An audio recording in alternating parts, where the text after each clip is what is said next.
నక్షత్రాలు hydrogen helium gases తో నిండి ఉన్నవి అని మొదటిసారి నిరూపించిన శాస్త్రవేత్త సిసిలియా పేన్ గఫాష్కిన్. కానీ అప్పటి వరకు శాస్త్రవేత్తలు నమ్మిన విషయం ఇందుకు పూర్తి విరుద్ధంగా ఉంది. మన భూమిలాగా నక్షత్రాలు కూడా మట్టి ఆక్సిజన్ తో నిండి ఉంటాయి అనుకున్నారు. దాంతో సిసిలియా పరిశోధనలకు కనీస గుర్తింపునివ్వలేదు. ఇంగ్లాండ్ లో పుట్టిన ఈమె 4 ఏళ్లకే తండ్రిని పోగొట్టుకుంది. తల్లి పెంపకంలో కష్టపడి చదివింది. సైన్స్ అంటే చాలా ఇష్టం. టీచర్లు మాత్రం ఆమెని సంగీతం, చిత్రలేఖనం వైపు ప్రోత్సహించారు. కారణం అప్పట్లో అమ్మాయిలు సైన్స్ చదవచ్చు అంటే నమ్మశక్యం కాని పరిస్థితి. అయినా సరే కేంబ్రిడ్జ్ యూనివర్సిటీలో పట్టుదలగా క్వాంటం ఫిజిక్స్ చదివింది. ఎంత కష్టపడి చదివిన మహిళ అన్న వివక్ష కారణంగా యూనివర్సిటీ నుంచి డిగ్రీ పట్టా మాత్రం ఇవ్వలేదు. దాంతో చదివిన చదువు వృధా పోకూడదని టీచర్ గా సిసిలియా పాఠాలు చెప్పేది. క్లాస్ అంతా అబ్బాయిలే, ఒకే ఒక్క అమ్మాయి సిసిలియా. క్లాస్ మొదలయ్యేటప్పుడు అలవాటుగా ప్రొఫెసర్ గారు డియర్ లేడీస్ అండ్ జెంటిల్మెన్ అనడం, క్లాసులో ఉన్న అబ్బాయిలంతా పగలబడి నవ్వడం ఆమెకు ఒక అలవాటుగా మారిపోయింది. ఇంతలో హార్వర్డ్ కాలేజీ అబ్జర్వేటరీ నడుపుతున్న హార్లో షాప్లీ అనే శాస్త్రవేత్త నుంచి ఆహ్వానం అందుకొని అమెరికా వెళ్లిపోయింది.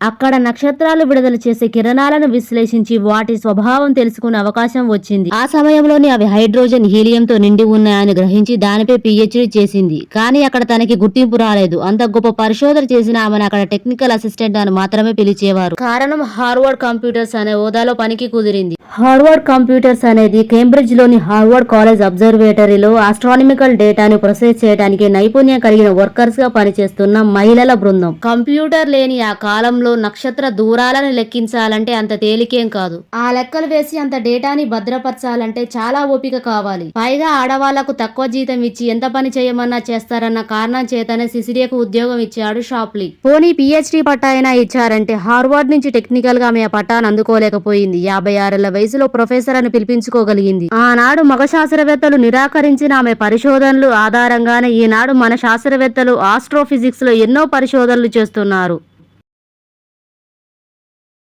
మొబైల్ ఫోన్ ఎక్కువగా వినియోగిస్తే మెదడు క్యాన్సర్ వచ్చే అవకాశం ఉందా? ఈ అంశంపై చాలా ఏళ్ల నుంచి పరిశోధనలు జరుగుతున్నాయి. దీనిపై కొన్ని అపోహలు ఉన్నాయి. గతంలో 2011 మేలో international agency for research on cancer ఓ అధ్యయనాన్ని ప్రచురించింది. అందులో రేడియో తరంగాలకు గురి అయితే క్యాన్సర్ సంభవించే అవకాశాలు ఉంటాయని పేర్కొంది. వైర్లెస్ ఫోన్ వినియోగంతో బ్రెయిన్ క్యాన్సర్ కారణమైన గ్లియోమా కణితి ఏర్పడవచ్చని తెలిపింది. ఈ పరిశోధనకు ఆధారాలు అంతంత మాత్రమే. పరిమిత డేటాతోనే ఆ అధ్యయనం ప్రచురితమైంది. ఈ అపోహలపై తాజాగా ప్రపంచ ఆరోగ్య సంస్థ ఓ అధ్యయనాన్ని చేయించింది. WHO ఈ పరిశోధనను Australian radiation protection and nuclear safety agency చేసింది. ఈ ఏజెన్సీ సమగ్రంగా అధ్యయనం చేసి మొబైల్ ఫోన్ల వినియోగానికి మెదడు క్యాన్సర్ కు ఎలాంటి సంబంధం లేదని తేల్చి చెప్పింది. దాదాపు 5,000 అధ్యయనాల భారీ స్థాయి డేటాను విశ్లేషించిన తర్వాత ఈ నిర్ధారణకు వచ్చింది. గత 2 దశాబ్దాల నుంచి వైర్లెస్ టెక్నాలజీ విపరీతంగా పెరిగిందని, అయితే ఆ స్థాయిలో బ్రెయిన్ క్యాన్సర్ కేసులు నమోదు కాలేదని పేర్కొంది. వైర్లెస్ టెక్నాలజీతో వెలువడే రేడియో తరంగాలు మానవ ఆరోగ్యానికి హాని కలిగించేవి కావని స్పష్టం చేసింది. ఈ అధ్యయనాన్ని ఎన్విరాన్మెంటల్ ఇంటర్నేషనల్ జర్నల్లో ప్రచురించింది. ఒక యువతికి 2 పిల్లలు. మూడోసారి గర్భం దాల్చడంతో అబార్షన్ కోసం మందులు వాడారు. దాంతో తీవ్రమైన కడుపు నొప్పి రావడంతో ఆమె KGH gynaecology department professor doctor ఐవారీని సంప్రదించారు. ఆమెకి మొదట అల్ట్రాసౌండ్ స్కాన్ చేసి కడుపులో కణితి లాంటి దాన్ని గుర్తించారు. ఆ తర్వాత ఎంఆర్ఐ స్కాన్ చేయగా ఆమె కడుపులో 24 వారాల శిశువు ఎముకల గూడు ఉన్నట్లు గుర్తించి వైద్యులు ఆమెకు శస్త్రచికిత్స నిర్వహించి ఆమె కడుపులోని శిశువు ఎముకల గూడును విజయవంతంగా తొలగించారు. అత్యంత అరుదుగా తలెత్తే ఈ సమస్యను వైద్య పరిభాషలో లిథోపెడియన్ అంటారు. దేశవ్యాప్తంగా ఇటువంటి కేసులు 25 కన్నా తక్కువ నమోదయ్యాయని వివరించారు.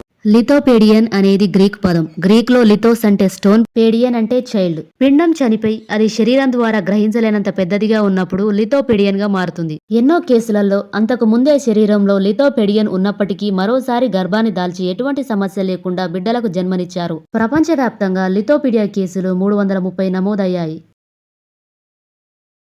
భూమి మీద అన్ని ప్రాణులకు మూలమైన ఆదిమ కణం LUCA, the last universal common ancestor. దీని వయసు 420 కోట్ల ఏళ్లు. లూకా కొంతవరకు ఆధునిక బ్యాక్టీరియాను పోలి ఉంటుంది. భూమి ఇంకా ఏర్పడుతున్నప్పుడే, అంటే తీవ్రమైన వేడి వాతావరణంలో అంతగా ఆక్సిజన్ లేని సమయంలో లూకా మనుగడ సాగించింది. University of Bristol, university college London సైంటిస్టులు లూకా వయసును అంచనా వేశారు. దీనికోసం 700 జాతుల బ్యాక్టీరియా, ఏకకణ జీవుల జన్యువులను విశ్లేషించారు. వీటిని ఆస్ట్రేలియాలో లభించిన 348 కోట్ల ఏళ్ల క్రితం నాటి సూక్ష్మజీవుల శిలాజాలతో పోల్చి వయసును ఖచ్చితంగా అంచనా వేశారు.